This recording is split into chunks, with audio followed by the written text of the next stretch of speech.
In 1872, in a shadowed corner of New Orleans, where the Mississippi bends like a snake and the air hangs heavy with moisture and secrets, there lived a man known as the butcher who fed death. His name was Josiah, but his story began not with him, but with his father, a man whose pride was his curse. Josiah's father was a butcher, as was his father before him, and his father's father. They were known for their skill, but also for their refusal to bow to the white men who ruled the city with an iron grip. In those days, when slavery was the law of the land and freedom was but a whisper on the wind, pride was a dangerous thing.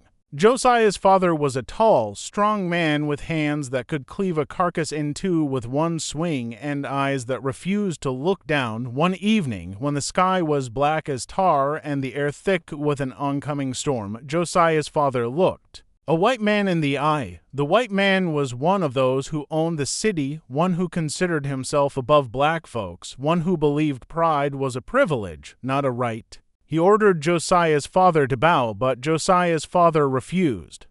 He stood tall, his eyes burning with a fire that could not be quenched. The white man grew furious.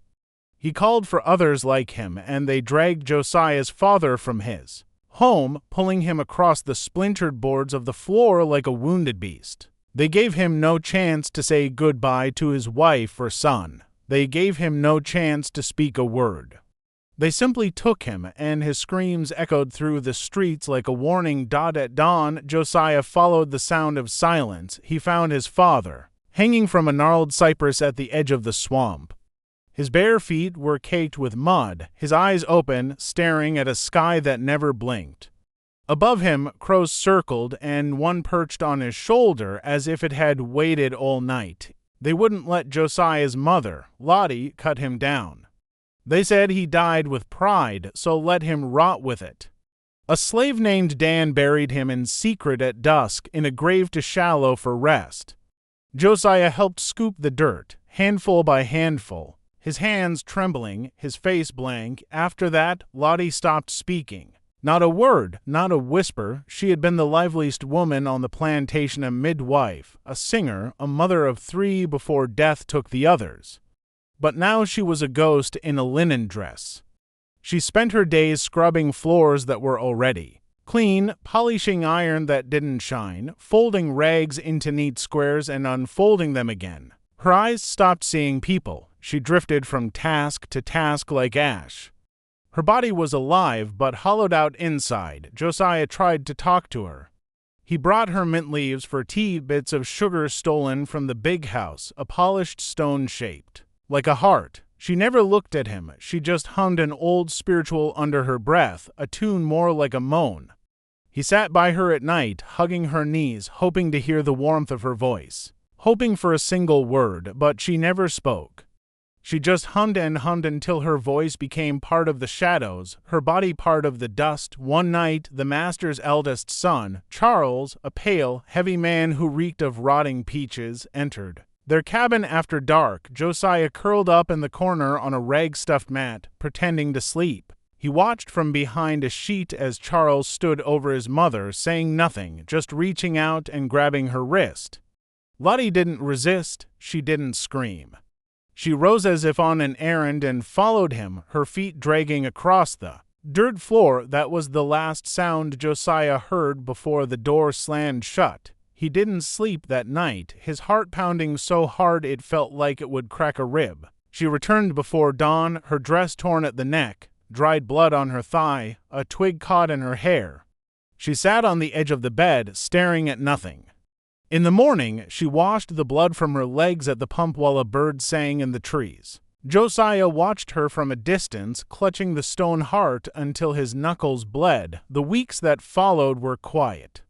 To quiet, Lottie stopped folding rags. She stopped humming. Her hands shook when she held anything. Once Josiah reached to touch her cheek, and she flinched as if he'd struck her. 3 months later, on a gray, fog-heavy morning, she tied her head with a faded red scarf, the same one she'd worn on her wedding day, and walked barefoot to the river. She took nothing with her, left no note. She kissed Josiah's forehead for the first time in months and whispered, in a voice as soft as the wind, "I'll wash the blood away." Josiah followed her halfway. He stopped when she reached the water's edge. He watched her step into the river, slow as if entering a church. When the water reached her shoulders, she looked back not at him, but at the sky and sank beneath. She never came up. The overseer said she'd gone mad, like her man.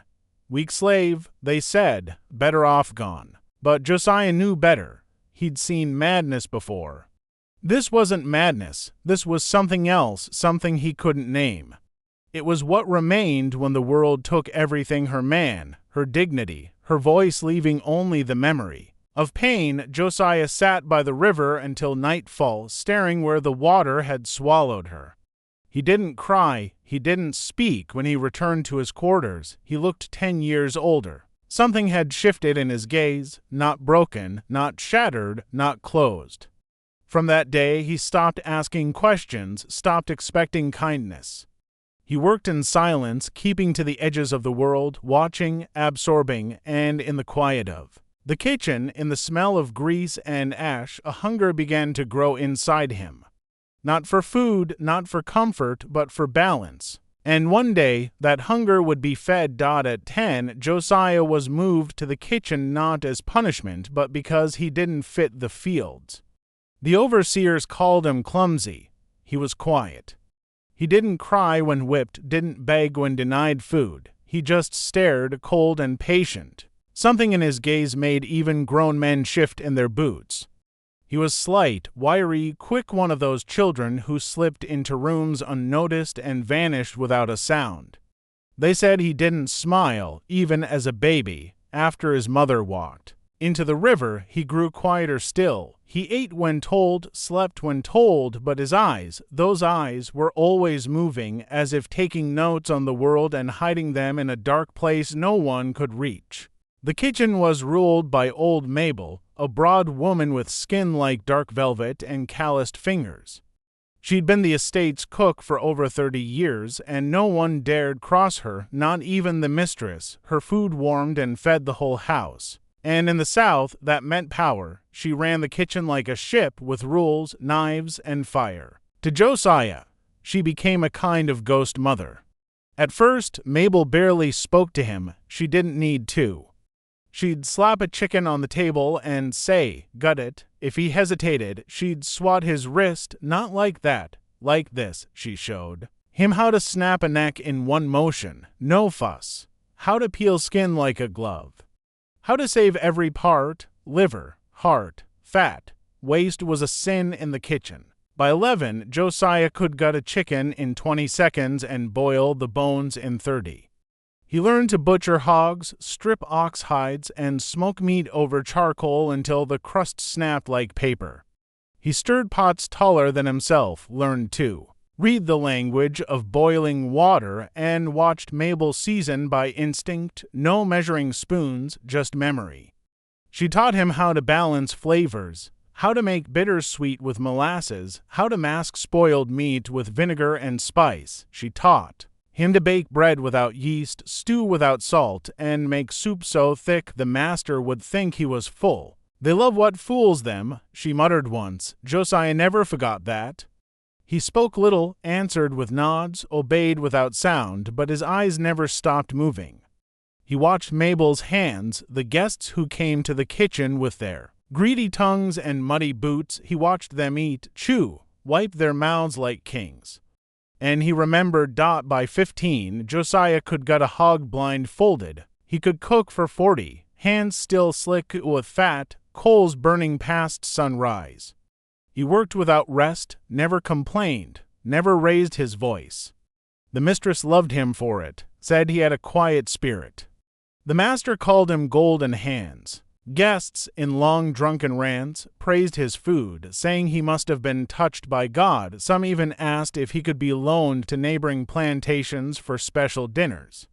Josiah only bowed his head and said, "Yes, sir," or "No, sir." But in his mind, he was building a library, a thick secret ledger of everything they said, ate, and what made them weak. He remembered who had ulcers, who always reached for extra cream, who couldn't stomach garlic, who left the table groaning.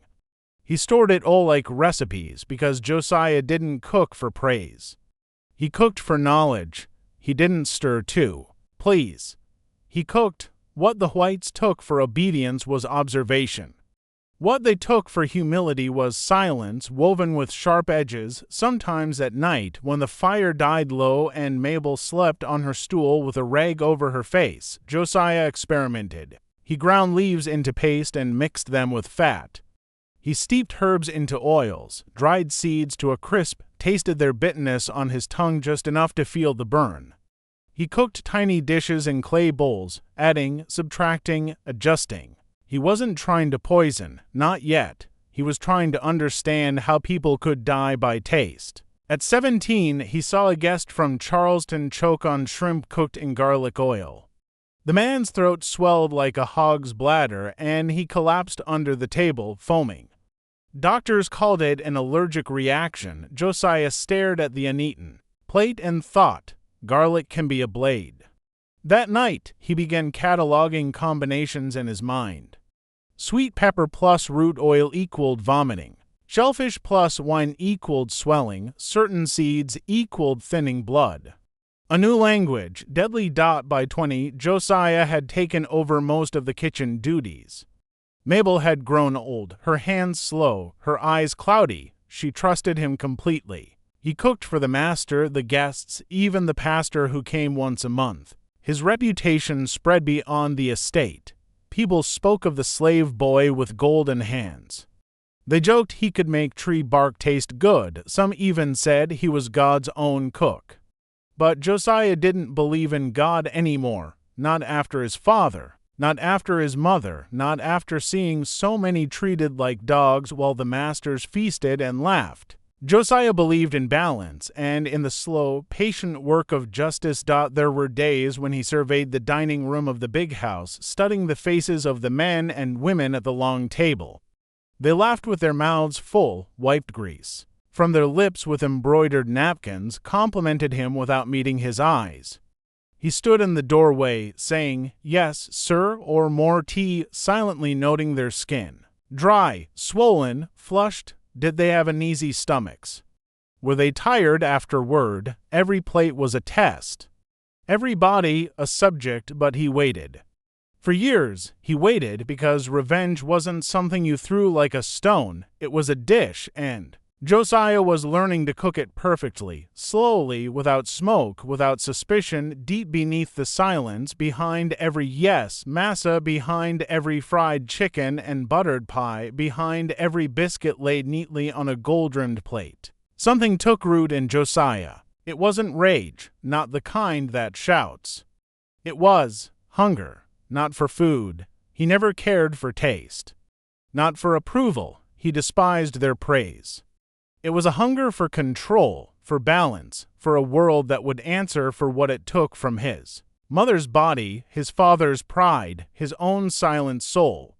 And when that hunger ripened, he served it one piece at a time. The first was a man named Mr. Thaddeus Cullen, a cousin from Charleston who came every few months, uninvited but always welcome. He was the kind of white man others whispered about behind closed doors. Too loud, too drunk, too eager to touch what wasn't his. His boots were always muddy with someone's shame. His laugh carried across town like a crow's caw. When he drank, which was often, he loved to tell stories of his exploits in New Orleans. Overseers smirked, women tensed, slaves looked away. Cullen was a predator draped in silk. He wore fine coats with gold buttons and called the cooks his little treats. He ruffled the hair of young maids like pets and joked they should come to his bed. Josiah watched him for years, saw the bruises he left on wrists, heard the muffled sobs behind pantry doors after his visits. He always got away with it, said it was just Southern custom. "Boys will be boys," the master said once, waving off a girl's complaint like a fly from his glass. By the time Cullen arrived that spring, Josiah had been testing his ingredients in secret for over a year, not to kill, but to understand which doses caused dizziness. which combination of roots and ash caused nausea but not fever, which seeds could burn in the gut without boiling over. He kept a journal in his head like a scientist and buried his failed experiments behind the smokehouse.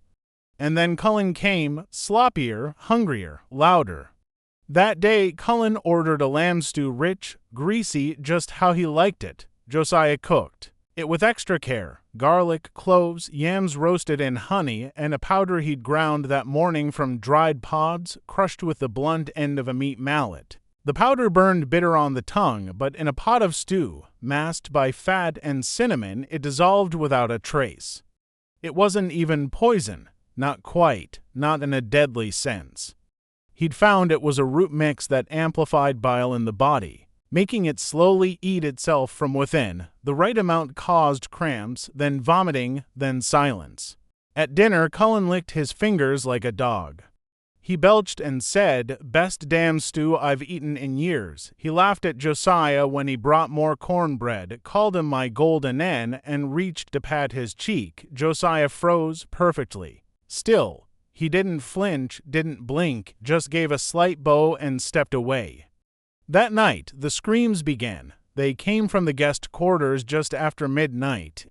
A guttural, wet sound, like something inside Cullen was trying to claw its way out. The house stirred. The mistress lit candles. The master cursed under his breath. They found Cullen on the floor, drenched in sweat, vomiting dark brown sludge onto the rug.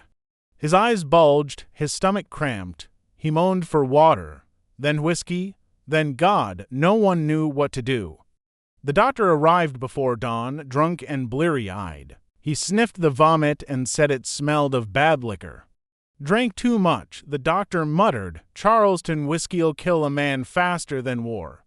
They laid Cullen on the guest bed, but by then his breathing had slowed. His lips turned blue. He died quietly at dawn, his mouth open and twisted, like he'd frozen mid-dash joke. The house fell silent. They washed and dressed Cullen's body.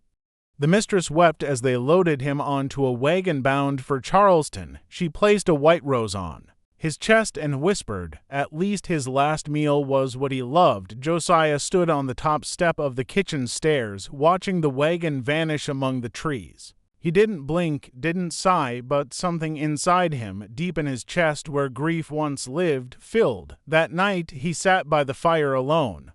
The coals hissed softly. He stared at them like a sermon. For the first time in years, he didn't think about ratios or ingredients. He listened to his own heartbeat. Slow, steady, heavy, like footsteps on a dirt road. He hadn't done it in rage, not impulsively, but deliberately, carefully, and no one suspected him. The satisfaction was quiet. It didn't burst like fireworks. It settled in his stomach like a good broth. In the days that followed, Josiah returned to his duties with mechanical precision. He served the mistress tea, baked bread for the field hands, scrubbed blood from the butcher's table. Nothing changed. No one looked at him differently. The house buzzed with gossip about Cullen's death. Some said it was a curse, others that whiskey rotted his soul. But no one blamed the cook. They never did. That's when Josiah realized something crucial. Food was invisible. People didn't question what fed them. If it tasted good, it couldn't be bad, and if it came from black hands, it was even easier to ignore.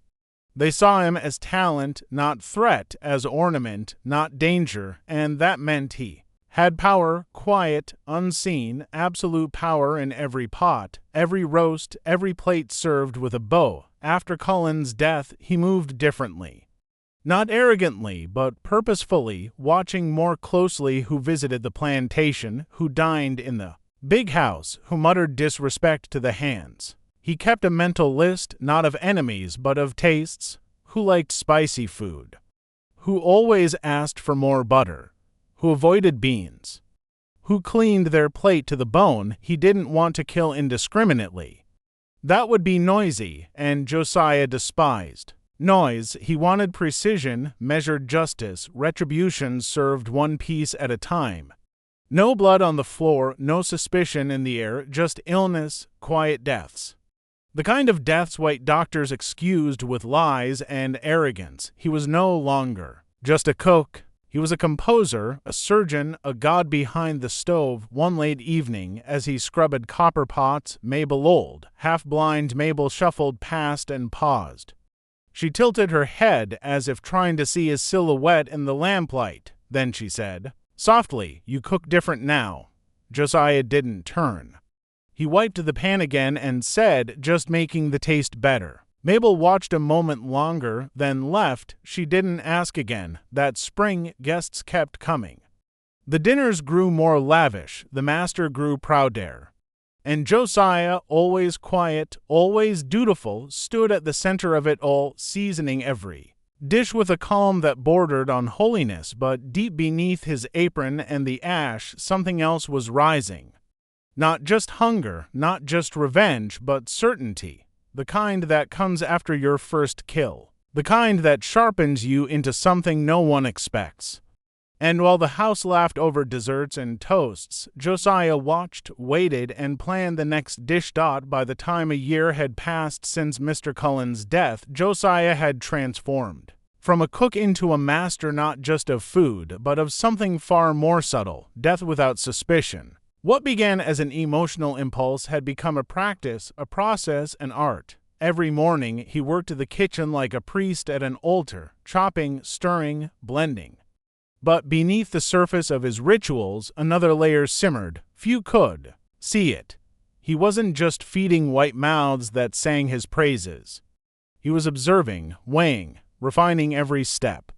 Justice, he realized, wasn't found in fire and fury. It was found in control. Measured doses, hidden bitterness beneath sweetness. At night, when the hearth's flames died and the world grew still, Josiah slipped to the edges of the estate, where stray dogs and half-wild cats lingered near the smokehouse. Those animals were his test subjects, the first tasters of his growing arsenal. He mixed tiny amounts of root powder and ground bark into scraps of meat, watching closely which creatures staggered, which vomited, which went still. He catalogued it all in his mind: color, texture, the delay between ingestion and symptoms. No notebooks, just memory. He didn't trust paper. He found an unlikely assistant in Sarabat, a young slave girl no older than 12, with long fingers and a curiosity that could have killed her. She thought he was teaching her healing, how to make poultices and tinctures for fevers and headaches. Josiah never corrected her. He taught her to dry leaves under certain moonlight and grind bitter roots into a powder fine as cinnamon dust. She thought she was learning medicine. She was grinding death. One afternoon, as they worked behind the smokehouse, Sarabat looked up and asked, "Uncle Joe, what's this for?" Josiah didn't flinch. "Helps folks sleep," he said. She smiled and nodded. "You gonna use it on the mistress. She don't sleep at all." Josiah's knife paused. He looked at her, her innocence, her vulnerability, and forced a faint smile. "Maybe. Someday." She laughed and kept pounding. She didn't know what she was aiding. She didn't need to. The poisons he favored weren't theatrical. No foaming at the mouth, no blue skin or sudden collapse. That was drama, and Josiah hated drama. His blends mimicked common southern ailments: typhoid, heat stroke, food fevers, even mild strokes. A man could eat his fried pork on Sunday, walk, and work all Monday, and by Tuesday evening fall to his knees in a fit. By Thursday he was dead. The doctor would say weak heart or bad luck. That's how it always went. Josiah started small, choosing his targets with surgical precision. The next was a trader named Benton Graves, a sweaty, cruel man who came monthly to inspect young slaves before their sail downriver. He treated children like cattle, checking their teeth, joints, even hips, laughing as their mothers wept. Josiah served him pork brisket soaked in plum sauce, laced with a drop of his bitterest compound, stirred into the glaze. Graves died 4 days later, vomiting blood and blind in one eye. The plantation doctor blamed spoiled meat bought in Charleston. No one questioned the cook. They never did. That's when Josiah realized something vital. Food was invisible. People didn't question what fed them. If it tasted good, it couldn't be bad. And if it came from black hands, it was even easier to ignore. They saw him as talent, not threat, as ornament, not danger, and that meant he had power. Quiet, unseen, absolute power in every pot, every roast, every plate served with a bow. After Cullen's death, he moved differently. Not arrogantly, but purposefully, watching more closely who visited the plantation, who dined in the big house, who muttered disrespect to the hands. He kept a mental list, not of enemies, but of tastes, who liked spicy food, who always asked for more butter, who avoided beans, who cleaned their plate to the bone. He didn't want to kill indiscriminately. That would be noisy, and Josiah despised noise. He wanted precision, measured justice, retribution served one piece at a time. No blood on the floor, no suspicion in the air, just illness, quiet deaths. The kind of deaths white doctors excused with lies and arrogance. He was no longer just a cook, he was a composer, a surgeon, a god behind the stove. One late evening, as he scrubbed copper pots, Mabel old, half-blind Mabel shuffled past and paused. She tilted her head as if trying to see his silhouette in the lamplight. Then, she said softly, "You cook different now." Josiah didn't turn. He wiped the pan again and said, "Just making the taste better." Mabel watched a moment longer, then left. She didn't ask again. That spring, guests kept coming. The dinners grew more lavish, the master grew prouder. And Josiah, always quiet, always dutiful, stood at the center of it all, seasoning every dish with a calm that bordered on holiness, but deep beneath his apron and the ash, something else was rising. Not just hunger, not just revenge, but certainty. The kind that comes after your first kill. The kind that sharpens you into something no one expects. And while the house laughed over desserts and toasts, Josiah watched, waited, and planned the next dish. The next was Reverend Fielding, a preacher who dined at the estate after Sunday sermons. He preached about order and obedience, once saying slaves should be grateful to their masters for Christian kindness. One Saturday afternoon, he cornered a teenage girl in the barn. She returned with her dress torn, sobbing. That day, Josiah baked him a sweet potato pie, Fielding's favorite treat. But this time, the powder came from a flowering vine Josiah had never dared use before. It was slow, joint aches, fever, paralysis, hallucinations. Fielding was carted home raving, singing psalms, his mouth twitching. He died a week later. The medical board blamed summer ague. Josiah baked cookies for the funeral. Then came Mr. Langdon, a guest who called slaves furniture in front of their children, a loud drunk who wiped his mouth with his sleeve and bragged about burning a runaway alive. Josiah served him stewed okra with crab meat and rice, perfectly seasoned with a faint addition only Josiah could craft. By dawn, Langdon was racked with violent convulsions and dead before the noon bell. His tongue swelled, his eyes turned inward. No one in the big house mourned Langdon, but no one suspected Josiah yet. That was his power, his invisibility. Slaves weren't supposed to be clever. They weren't supposed to be careful. They were supposed to be obedient, expendable, and Josiah used that weakness. He was always there during their illnesses, always kind, always present. He brought them broth when they couldn't keep down solids. He wiped their sweat with cool rags. He whispered comforts when no one else would touch them. They trusted him. Even as their guts weakened and their skin yellowed, they trusted him. And he watched not with pity but with study. He saw their bodies betray them, their strength leave their limbs, their terror grow in their eyes as they shriveled, like his mother, slowly eaten by suffering. And when they finally stilled, when their last breath slipped out like steam from a kettle, Josiah took a deep breath as if the tension in his chest had finally eased. Only then could he sleep. Sometimes at night he sat by the ash of the fire, barefoot in the dirt, staring at the sky. He didn't pray. He didn't talk. He just listened to the frogs croak, the night wind, the hum of insects. The world grew quieter after a death, the air cleaner, more honest. No one ever questioned the coincidence of illnesses. No one could connect the guests who once mocked slaves to their sudden decline. Death was common in the South. Fevers swept through like storms, heat killed more than bullets. The South eats its own, the master said once when a neighbor died of heat stroke in his garden.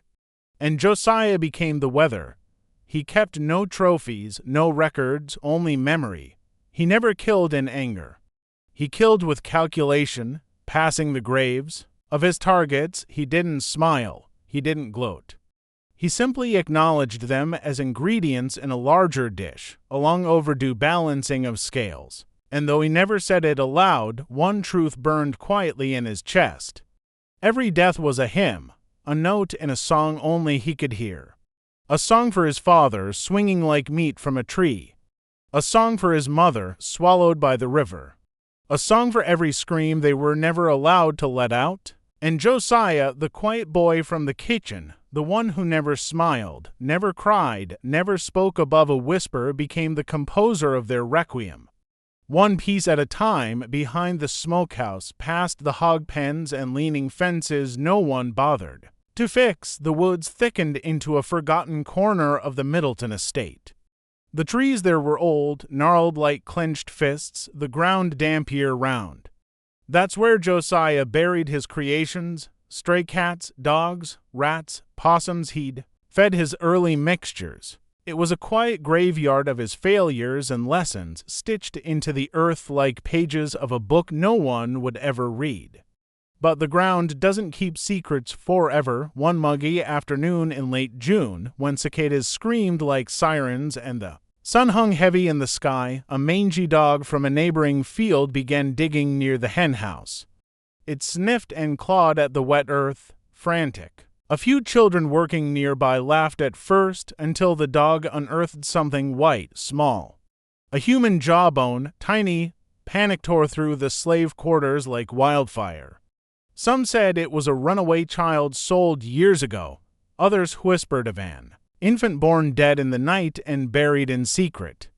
But most whispered one named Josiah. They remembered how he'd sit alone for hours behind the smokehouse, how he'd boil things in clay pots when the kitchen was closed, how the meat sometimes smelled strange, though the whites never noticed. Some said they'd seen him talking to bones, arranging them like puzzle pieces before turning them to ash. Field hands began whispering when he passed, some turned away. Others left small bundles of herbs or nails at their doors, crude wards against dark spirits. "He ain't just cookin'," old Nettie said, her voice rough as dry corn husk. She'd lived on the plantation longer than anyone, blind in one eye, widowed twice.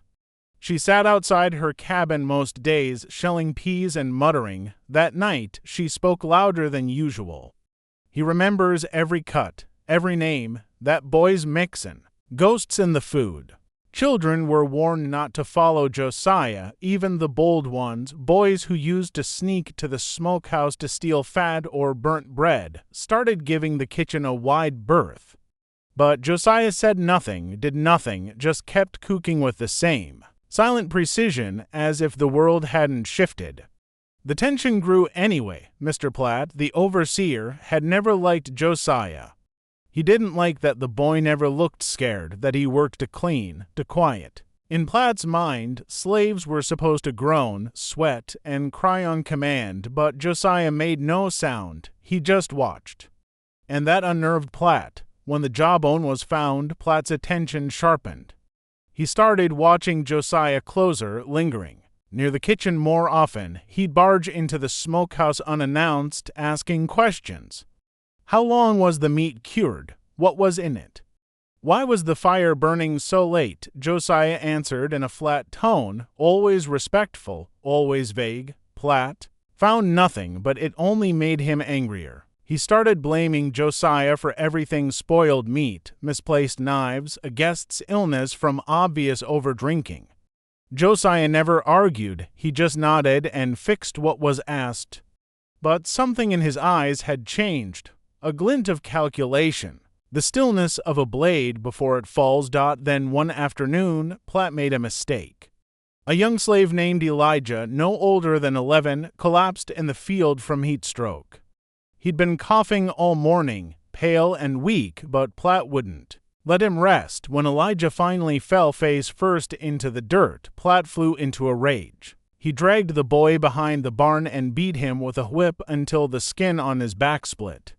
When the whip ran out, he used his fists. By the time he stopped, Elijah was barely breathing.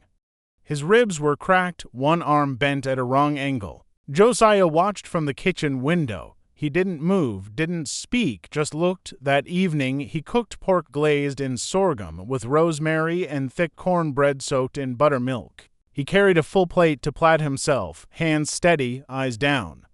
"You eaten yet?" Platt grunted, mouth already half full. "No, sir," Josiah said. "Not yet." Platt mumbled something about a damn shame. "Feed you better than broth," he said, shoving another bite in. Josiah returned to the kitchen, washed his hands twice, and went to bed early. 3 days later, Platt woke coughing blood. By noon, he couldn't stand. By night, he was convulsing on his cot, drowning in his own lungs, his chest filled with fluids so fast the doctor barely had time to listen before declaring rotted lungs a common diagnosis when they couldn't find a cause. The master ordered the body buried before sunrise, fearing disease would spread. No funeral, no sermon. The next morning, Josiah served bacon and grits to the house. No one said a word, but the slaves knew. They didn't say it aloud, but fear turned to awe. Women began leaving bundles of sage and tobacco at Josiah's door, not as warnings, but as offerings. A quiet reverence grew around him. He became more than a cook, he became a force. Not just vengeance, but balance, only old Nettie dared say it plain. He ain't one of us no more. That boy Dan crossed over somewhere else. She meant Dan, the slave who'd buried Josiah's father, but her words hung heavier, as if Josiah had absorbed something larger. Yet outwardly, he remained unchanged. He kneaded with the same steady rhythm, chopped with the same precision. Answered every boy with yes, sir, but inside, a ledger grew. Every cruelty, every slight, every bruise he saw and couldn't stop, they were ingredients, waiting their turn. He didn't act from anger, he acted from memory. Each death wasn't revenge, it was a recipe finished. A guest arrived on a warm Tuesday morning in mid-October wearing city shoes and northern curiosity. His name was Mr. Horace Lyle, a journalist from Philadelphia with a sharp chin and sharper questions. He was traveling the South, collecting stories for a book on Southern soul, hospitality, hard work, and gentlemanly nobility, the Middleton. A state welcomed him like a visiting prince. The master, eager to seem benevolent, poured bourbon with both hands and ordered the finest wines served. The mistress had clean linens laid out, and even the porch dogs were scrubbed spotless. The slaves were warned, smile, move fast, and don't speak unless spoken to. The plantation was to look like a paradise carved from cotton fields. The truth was to stay buried like bones behind the SMOKEHOUSE. Lyle was polite but observant. He scribbled notes constantly, asking about crop yields, food, management, and whether the Negroes were content. He smiled often, but his eyes were always working. He looked too long, listened too closely. Even Josiah noticed how Lyle's gaze lingered on the kitchen door longer than it should. How he watched who bowed deepest, who flinched when called. That evening, the master ordered a dinner to be remembered. Josiah was ready. He didn't rush. He didn't sweat. He moved as he always did, silent, exact, calm. The main course was roasted duck breast, seared in brown butter with thyme, drizzled with a glaze of molasses and fire cider. Beside it, wild greens, cornbread soaked in lard and honey, and a chilled dessert of apple slices simmered in spiced sugar syrup. Josiah served it himself, one plate at a time. He didn't poison the dish, not exactly, not this time, but he added a trace compound he'd been refining for months. A bitter oil from a certain seed's pit, diluted almost to tastelessness but strong enough to unsettle a body for hours. The kind that didn't kill but reminded. Lyle ate slowly. He savored every bite. He praised the duck 3 times, asked if Josiah had ever cooked in Charleston. Josiah answered once, "No, sir." Then he vanished into the kitchen's dark. That night, just past 2 in the morning, Lyle woke in distress. His stomach twisted, his skin turned clammy and pale. He stumbled into the hallway in his nightshirt, knocking over a candlestick, whimpering for water. The mistress found him curled against a wall, drenched in sweat, muttering, "It's the food. It's the food." They called for the doctor, but Lyle refused examination. He insisted on leaving. "Something's wrong here," he mumbled, clutching his coat. The air's still. By dawn, he was gone, bags packed, riding a buggy down the long dirt road, too sick to travel far, too shaken to look back. A week later, his article appeared in a northern paper. The headline read, "Where the Magnolia Wilts, a visit to the Middleton plantation." The first few paragraphs praised the scenery, the stately columns, the scent of fresh bread from the kitchen. But then it turned. In one passage, Lyle wrote, "There is something here I cannot name. The food is exquisite, the servants polite, the rooms pristine, yet I felt as though I were dining in a house built on a grave. There is a stillness here, not peace, but a silence, as if something hides beneath the courtesy, something rotted." Just under the skin, the master read the article in his study, his jaw tight. He cursed Lyle, called him an ungrateful liar. That night, the mistress broke. She lit 3 candles and began to pray not for the guest, but for the house.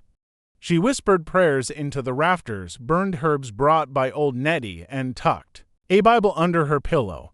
Meanwhile, the master began sleeping with a pistol under his knit-stand. He said it was for protection against possible uprisings, but everyone knew he feared something less tangible, less explainable. Yet they kept asking Josiah to cook for every guest. They never paused. His food was too perfect, his silence too comforting. There was a strength in his calm they mistook for loyalty, a mistake many had made, and many wouldn't live to correct.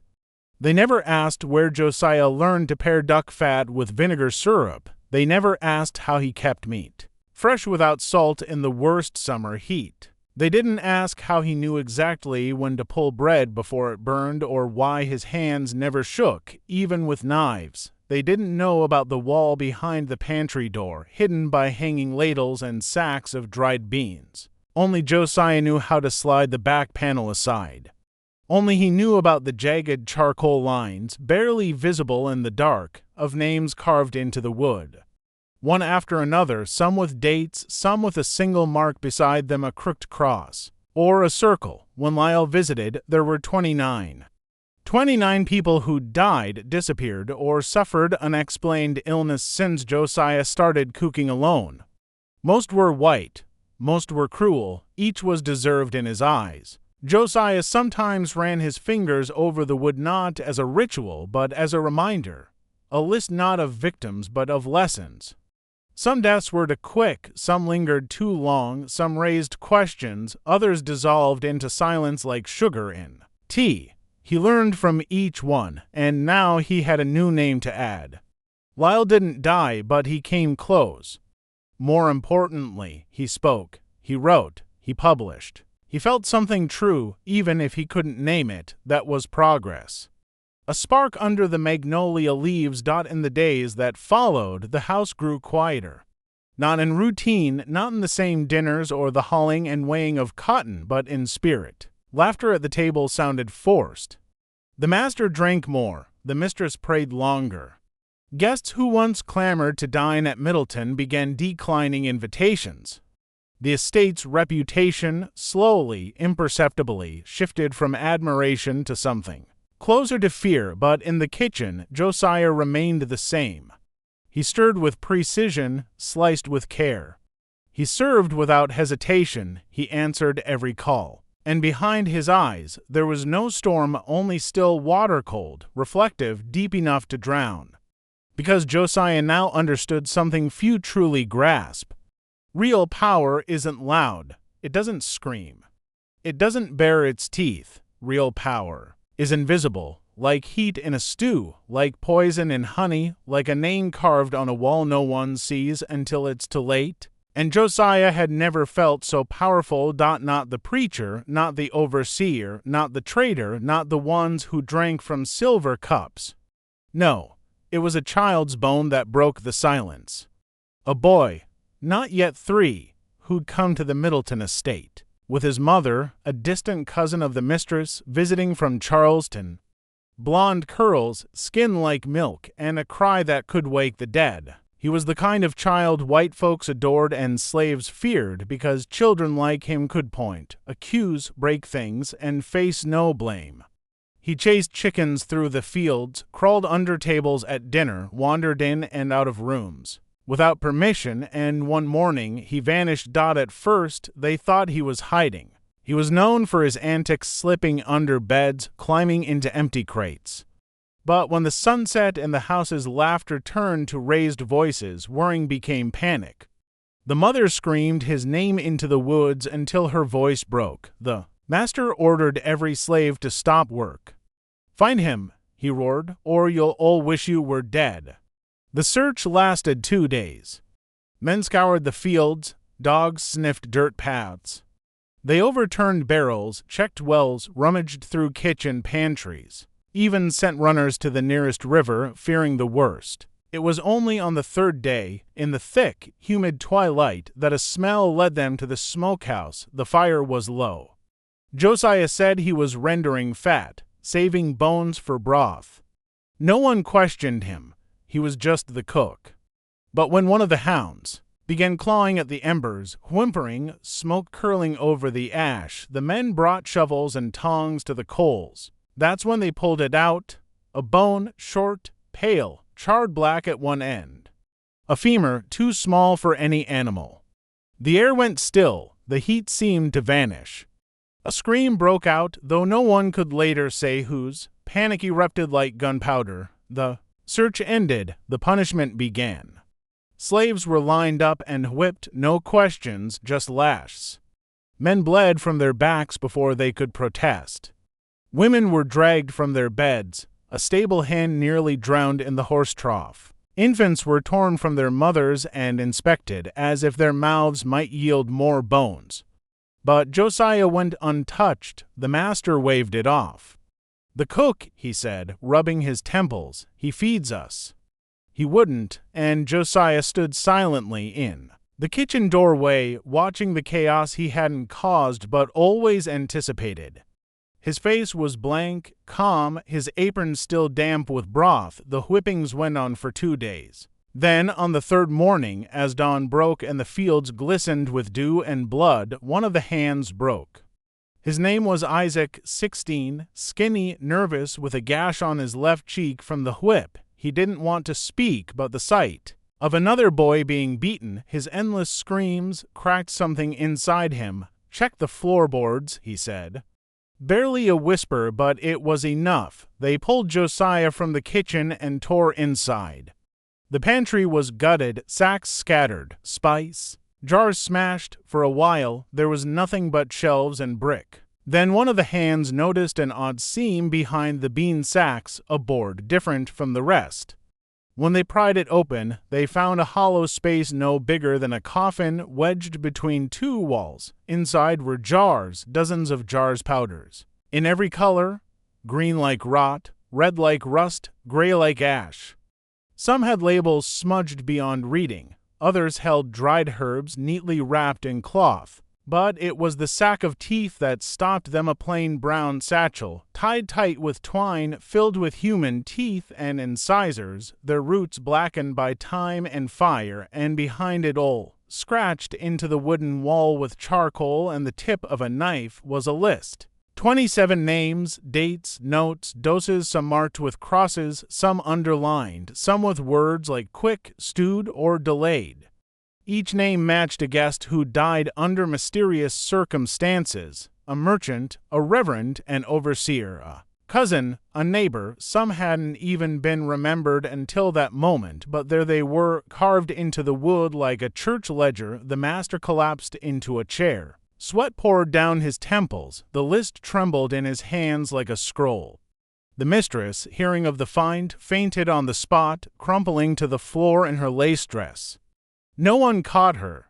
Josiah didn't run, he didn't weep. When they surrounded him with raised torches and cocked pistols, he didn't beg. He stood by the fire, hands at his sides, staring at the sky as if checking the weather. "Why?" someone asked, first a whisper, then louder. "Why the hell did you do it?" Josiah turned slowly, his face unchanged. His voice was calm as ever, the same voice they'd heard offering more pie or announcing dinner was ready. "I just fed them," he said. "Fed them the way they fed us." The words hung in the air like smoke. No one moved, no one spoke. They understood, and didn't understand. It was madness. It was clarity. It was both.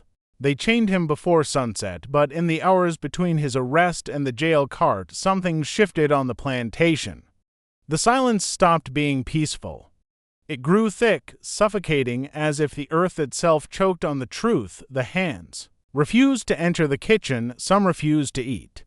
The fire was doused, then rebuilt, then doused again. They couldn't get rid of the smell, not of smoke, but of something beneath it. Something metallic, something human. The mistress never ate meat again. The master developed a tremor in his right hand. They stopped hosting guests, stopped throwing parties, and the wall remained.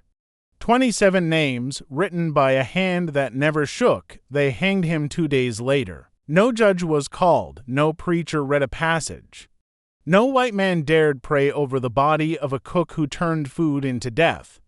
The rope was ready by dawn, looped around the same cypress where his father once swung in silence. A crowd gathered, restless and mute, some desperate to forget, others to see the monster they'd let grow under their roof. Josiah was silent as they dragged him from the shed where they'd held him. He didn't beg. He didn't curse. His gaze was calm, detached, as if he'd left that place days ago, but before the news touched his skin, he made one last request. Not for mercy, not for freedom. He simply said, "Let me cook." It wasn't a threat, not a plea, just a quiet acknowledgement of who he was, even now, even at the edge of death. The mistress shrieked at the suggestion, wailing that he'd poisoned them all. The master hesitated, his face pale and slick with sweat, but finally nodded. Maybe it was guilt, maybe fear, or maybe, deep down, they all knew that whatever Josiah had become, his hands were still the steadiest in the house. He returned to the kitchen unchained. No guard followed. He walked barefoot across the stone floor, every step deliberate. The fire was already lit. The tools, his old blades and pans, lay exactly where he'd left them. He cooked in silence, no measuring spoons, no notes, just memory and motion. He made fried corn cakes with golden crusts, smoked rabbit glazed with sage and vinegar, and brewed a syrup tea so dark it could stain porcelain. No powders, no poisons, just food, the purest expression of who he'd been before. The taste of grief seeped into his hands. When the meal was done, he laid it out neatly on plates and set them on the kitchen table. He didn't eat. He didn't offer it to anyone. He just stood, staring at the steam rising from the plates like incense from an altar. Then, without a word, he turned, held out his wrists, and walked outside. They hanged him just before dusk. The wind fell still, the sky a soft orange, as if the world paused to watch. No one in the crowd spoke when the trap dropped and Josiah's body snapped in the air. Some looked away, but most kept watching, waiting to feel something they'd never feel. Relief didn't come. Closure didn't come. There was only the creak of the rope swinging under his weight and the sudden realization that something had just ended and something else had begun. They buried him behind the kitchen, not in the slaves' cemetery, not with the field hands, alone. Far off, as if even in death he was too dangerous to be near others. There was no headstone, just hastily packed dirt and stones. But the earth rejected him. Within weeks, the grass over his grave withered. By spring, it was dust. Chickens refused to walk there. Dogs howled when passing. One hand swore he saw smoke rising from the ground before dawn. Another swore he smelled faint roasting meat, though no fire had been lit. Years passed. The kitchen was cleaned but never felt the same. No one could shake the lingering smell, a mix of ash, thyme, and something metallic. The hearth collapsed. No cook stayed in that room long. The master stopped eating there. The mistress rarely left her bedroom. Laughter, once echoing through the halls, gave way to quiet footsteps and locked doors. Then, in 1872, fire came to the Middleton estate. It started in the kitchen. No lightning struck. No candle was lit, just flames rising from nowhere, crawling up the roof like vines, consuming everything.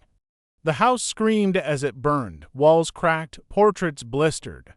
By dawn, it was a charred skeleton of beams and brick. The official word was a storm.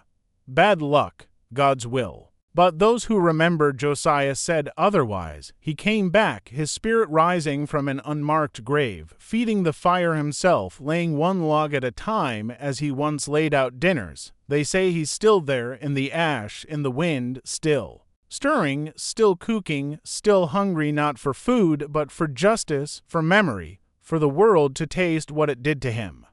And until it does, the fire in his soul won't go out.